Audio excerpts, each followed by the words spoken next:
Someone once said truth is like poetry, and most people freaking hate poetry. What's a truth you needed here but didn't want to? One of my good friends a few years ago said to me, "Your biggest personality flaw is that you perceive anyone disagreeing with you as a personal attack." My mother is a very angry person and turned any slight disagreement into a big issue. I spent years unlearning that one. You have my sympathy. My parents, and then me, were a lot like this. So much work involved in undoing that one. Many years I could have been learning instead of alienating people. I was in the process of going through a breakup while I worked my first job at a grocery store. I was freaking out while my co-workers tried comforting me. My ex was stringing me along a bit and said she was going to think about our relationship for a week and decide if we were going to stay a thing. One co-worker says to me, "Look, she's freaking someone else. Dude, you're a good guy. I don't want you hurt, but you need to realize she isn't coming back. You can and will do better. Crap is gonna suck for now, but don't kid yourself about her coming back." He got crap for it from my other co-workers, but he was right. He doesn't know it, but what he said to me did strike a chord, in a good way, and I appreciate him for it. My first and only breakup thus far in life was made a million times worse because I clung on to hope that we might just get back together. That hope is the worst part about the breakup in my opinion. I think it gets way easier when you decide accept that you aren't getting them back. Good on him and good on you. What a man does has nothing to do with you. What someone else does has nothing to do with me. I can't control anyone's actions or feelings but my own. No matter how much control I could want to have over how something or any situation plays out, I can only count the probable outcomes of my own causes. Essentially, that is one I still struggle with. Once, back when I was in the Navy, we had just gotten a new division officer, Divo. He was pretty young and fresh, but he had a good head on his shoulders. Spent the first couple days sitting down and getting to know everyone individually, as well as just sitting back and listening to us interact. A few days in, it's my turn and I go into the office to talk with him, and I do, because you do these things. And we talk about the basics at first. How long have you been in? What was your last command like? What changes would you make? What good things are already happening? Stuff like that. Eventually he shifts gears and he turns to face me with that dad look on his face. And Ivo says, "Listen, Tkrspest, I've been noticing something about you. You're good for morale. You want people to laugh. It comes naturally to you. But everything you do to try and get those laughs is self-deprecating. You're in the habit of putting yourself down to bring other people up. And that's not a healthy way to live. Now, I can't force you, but I'd just honestly like you to say something positive about yourself. Something you like about yourself." And it hit me right then that I couldn't. I genuinely couldn't bring something to mind that I liked about me. Now, unbeknownst to him, I was in something of a rut at the time. I was in a bad place mentally and I'd never honestly even put effort into my mental well-being before. But he could clearly see that something was wrong. So after a few moments of silence, he slaps his hands on his knees and says, "Well, that's just something I want you to think on. I'm really looking forward to working with you." I doubt he'll read this, and it's probably for the best that he doesn't because I say a lot of weird crap on this account. But he really helped me turn my life around there. With a couple stumbles along the way, that helped me finally reach out to get medical help and turn my undiagnosed depression into diagnosed dysthymia, or persistent depressive disorder. I talked to a therapist and got on medication and learned a lot of coping techniques that help me when things start to spiral. And I've fallen back a bit, and I'm working on getting started again on those first two, but I at least have the knowledge now to recognize that it's not who I am. It's something that I'll live with, and that I can strive to live without. That's awesome. I'm glad you are able to help yourself now because someone important said knowing is half the battle also. Lord knows the military could do with more members like your Divo. If you mess with a turd, you are going to get crap on you. It doesn't matter if you poke it with a stick or wear gloves, you will still somehow get it on you. This was in reference to personal relationships with crappy people. LOL, I was friends with a girl my brother didn't like. She eventually showed her true colors and he said if you hang out with poo poo you gonna smell like poo poo. Had a guy I was dating call me out on being toxic, that I wasn't as hot or as much of a catch as I thought I was. and that I needed to actually get help rather than bottle up all my anger and issues. So yeah, I was a morbidly obese unemployed person with anger issues who felt like I was always the victim and demanded the world to repay me. I got my crap together, but my god, did I not want to hear that at all. There is nothing noble in being superior to your fellow man. True nobility is in being superior to your former self. Ernest Hemingway. My dad told me that I'll never be beautiful like a model, and while that was perhaps cruel to say to a teenager, my interpretation of it was that I should just be happy with the face I've got, and I am. Had the same thing from my nan, some 18 years ago. Her exact words were, "Thank goodness that you've got brains, because you certainly haven't got looks." I was crushed all those years ago, but while tactless, I know what she was trying to say. The elderly are charmers, sometimes, smiles. That my then girlfriend was abusive, destroying me, didn't love me, and it needed to finish before it was too late. I still ignored my therapist, stopped going, best friend and my family for a further year, and it nearly killed me, because I was obsessed over her. It wasn't even love at that point. That's rough. Really hoping you're doing better now, . I used to complain to my ex about how I had gained weight and my shirts were too tight. Nothing fit right. She said, "So are you going to keep complaining or do something about it?" Felt harsh, but it was right. Stop bitching about problems and fix them.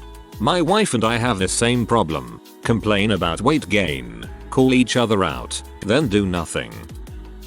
That I was controlling, narcissistic and threatening to my ex-wife. Nothing can ever make right the abuse I put her through, and while I hope I can still someday be a hero of some story and do some good, I accept that our story is over and I will always be its villain. My mental health, my motivations and my not recalling a lot of what I did do not excuse my actions. I am abusive. Had a boss totally call me out on my self-sabotaging behavior. Really forced me to continue to look at and work on the person I am. My parents told me they had literally watched me become more consistently sad and unhealthy during my 3-year relationship with a girl they had never really liked. They were right. They never gave her the proper chance to prove herself, but I sure did, and she only got worse over time. I had to be reminded how miserable I was to realize that I am not a therapist and that girl needed to grow up and handle her own emotions. Wow, this is 100% describing my time right now. Geez. Once my mom dies, I'll have nothing to keep me from making much more self-destructive life choices. I'm only putting up a facade for her. That in order to be loved you need to change yourself. Don't deprive yourself and others by refusing to grow as a person and work out the issues that are holding you back. Be true to yourself, but make yourself worth it. You're an alcoholic. I heard it from this disheveled overweight guy. He was crying and I didn't recognize him. He was looking at me in the mirror. Sober and life is now wonderful. Have a beautiful day. Freaking respect for pulling through with improving your life. I wish you good health for the rest of it, bro. For years, I thought I was in love with someone. I still don't know what happened, but about a month ago I realized I'm just not in love with them. I think it was just more I was in love with what they represented to me, which was a time and a place that I immensely miss. At some point I realized that there's nothing actually about them that I'm in love with, and I barely even knew anything about them. I'm happy you were able to learn this before it was too late, unlike Gatsby. The book isn't gonna write itself. Or, Reddit doesn't count as writing practice. It's procrastination. Or, you're so self-critical of your work that you'd rather talk yourself out of producing quality content than let another person have the chance to dislike it. Even if they did like it, you'd assume they are just flattering you out of pity. Take your pick. It's not funny if it's hurtful. I was raised in a family where critical sarcasm was our way of joking with one another. It took me forever to learn that dragging people through their embarrassing moments and uncontrollable failings is not actually funny. I suspect we're from the same family. My stepdad made a complete butt of himself at a family gathering and brought up the fact that I've gained a ton of weight during the pandemic. Roughly 20-30 pounds, I think. I was a former pro kickboxer standing at 6'2" and, formerly, weighing around 165-170 pounds. I was lean, fast and athletic. Now, I work in IT and sit at a desk all day. I admittedly eat poorly and rarely have the motivation to get my gutted butt back in the gym. Last time I weighed myself, I was 218. His comment made me really upset, which is rare for me to take people's words to heart. But goddammit, he's right. I'm a shadow of my former self. No one will like you. If you force them, they won't like you. If you don't try, they'll only like you. If you think you're a person with liking. I spend too much time worrying about what other people are doing when it doesn't affect me at all. Had a friend call this out to me a while back. I'd complain about other people at work quite often, even if what they're doing isn't affecting my work. He's like, I'll listen to it once, but if it keeps coming up I'm going to change the subject.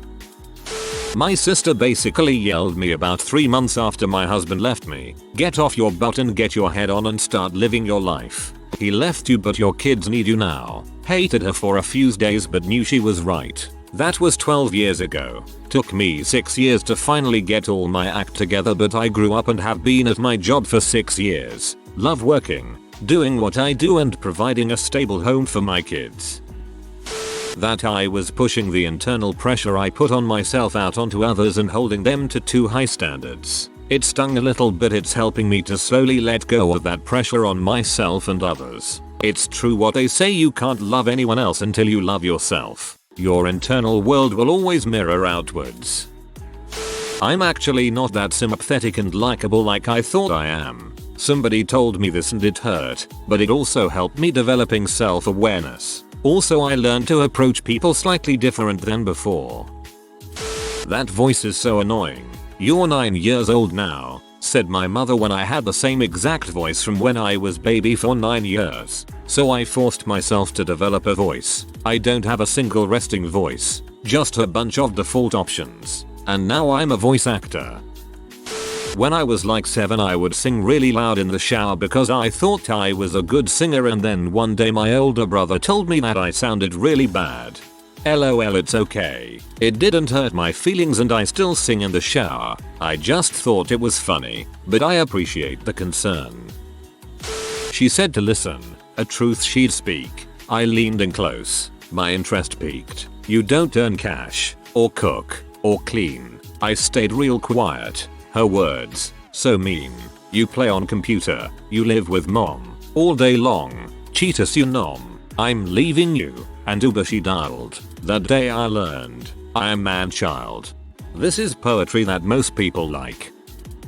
Does it count if you tell it to yourself? I told myself I have to work on myself because of who I am. Judge me all you want, but I am gonna work on them. Here's some of my flaws: narcissistic, toxic, and just an awful friend. Once I realized that, I am trying to find a therapist that I can spill everything out to and find a way to get better at being myself.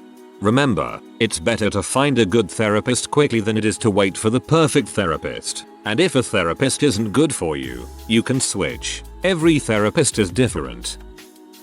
Some people are meant to be alone. Maybe you're one of them. Not easy to hear from the woman you love who used to love you, but it was true. Here's a good one. What you see is what you get, or, rephrased, you know who they are by how they come at you. Don't count on anyone's behavior getting better. Don't assume that you probably read the situation wrong. Don't ever assume that the person has a heart of gold and they just struggle to show it. They're a disrespectful butthole who is going to keep pushing your buttons because they know they can get away with it. Nobody is going to help you when you don't even try to help yourself. Stop feeling sorry for yourself and actually do something about the crap making you miserable instead of waiting for something to happen or someone else to fix your life for you. Nothing ever happens if you don't make it happen. You're just coming off as a lazy complainer. If you want to be good at something, you have to be very disciplined. Be a student of the thing you're trying to be good at, and practice all the things other people don't want to. Don't let toxic people live rent-free in your head, and if someone has control of your emotions, you've given them all your power. My dad noticed how my personality changed based on what friends I was hanging out with. I was part of 3 cliques in high school. Problem was none of them got along.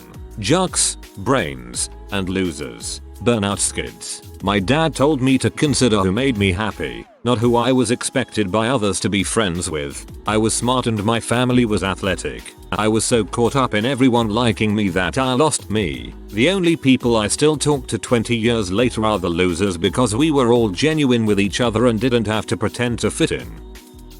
My uncle told me that I care way too much about everyone else and their perception of me and that I was going to keep destroying myself inside if I didn't learn to love myself. At the time it was rough and he told it in that boomer way where it sounds like an insult, lol. He was right though. Looking back, I was way more worried about making everyone else happy than I was worrying about myself. I couldn't quit drinking and smoking at the time because I was only trying to make others happy, not because I wanted to or because I knew it was best for me. So when I'd relapse, I was angry at myself because I was letting them down. This applies to a bunch of other stuff, but yeah, that was a big one. I fixed my life up a lot because I started making decisions based on what I needed. I started doing things that made me happy instead of what made others happy for me. Those overlapped a bunch too, but I was still making sure to change my thought process to be doing it for myself, if that makes any sense. I guess I used to think that that made me selfish. If you relate to that, it freaking doesn't. Treat yourself well. I am not very confident and I put myself down a lot to other people, especially at work. I had someone who works in my building say, "You are really hard on yourself. You are such a nice person. You should be nice to yourself." It embarrassed me terribly, but really made me think and try to adjust my attitude about myself. Once, after a big tantrum, I tried to hug my middle school teacher to make up. She asked, "Why do I have to hug you? You behaved badly." I didn't try that again. What my partner was really up to during his 9 months paternity leave while I was burned out from being up 5-6 times a night, every night, for over 8 months, getting up himself less than 1% of the time while I was suffering physically and mentally, and trying to take our son out once a week to fun places when I could summon the energy while my partner stayed home making no effort with housework whatsoever, and essentially just sat back and had fun. It opened my eyes up to a lot of other behavior over the years. It had been put down to exhaustion from work, or just losing track of time, but I now know what sort of person he really is, and I strongly suspect that his actions, though not intentional, have significantly added to my depression and current mental state. It is good in a way, as though I will probably never fully recover. At least I know why I am so broken now. No matter how much you like someone, you can't force them to like you back. Seems obvious now, but teenage me had some real limerence issues. Was actually told I was too nice for this world, and that people take advantage of that. It was nice to hear, but also made me wary of people now. Yeah, I'm pretty naive when it comes to people and ulterior motives. That girl I thought I was gonna marry 12 years ago this month, she and her family won't be good for ya. It didn't come out quite like that, and there are times I put the nostalgia glasses on and think it could have been nice, but when I think about the reality of it, she and her family wouldn't have been good for me. I didn't choose to be born to my mother and my father, my family, my family's religion, my nation or its creed. There are no allegiances made by the purely accidental circumstances of birth. I can't choose otherwise. Trans people are people. Gay, straight, frickin' whatever, we're all just people. And some people are crap. Your sexual orientation shouldn't have you put on a pedestal where any criticism is phobic. No, Kevin, I don't dislike you because I'm homophobic. I dislike you because you're rude and late all the time. Yup, being in a minority group doesn't, or shouldn't, protect you from legitimate criticism. Was at a party and was drunk and started crying over someone I had a crush on who brought their boyfriend. Locked myself in a room when a manager I had who came to the party too knocked on the door. I let her in and we talked a little. The only thing my drunk brain remember from that conversation was her saying, "I'm not going to hold your hand and tell you everything is going to be okay, cause it's not. You need to grow up." You knew she was with someone. What did you expect? I was so used to people just telling me what I wanted to hear. It's been 18 years since that conversation and I still think about it when things don't go my way and I want to get mad about it. People who truly want happiness will stop at nothing to obtain it. Doesn't mean don't just stop being sad. Change. Go to therapy. Learn something new. Move. IDKIDC. If you want to be happy, you can figure it out. You've already fricked up too many times with this relationship to be able to turn it around. Your interactions with them have caused you more misery than joy for a long time now. You need to let them go. The world isn't fair. It's a race for the top and those at the bottom get crushed. That's a harsh truth I wish wasn't true, but it is. If you are new to the channel, you can subscribe. I publish new videos every day. Until then, check another video.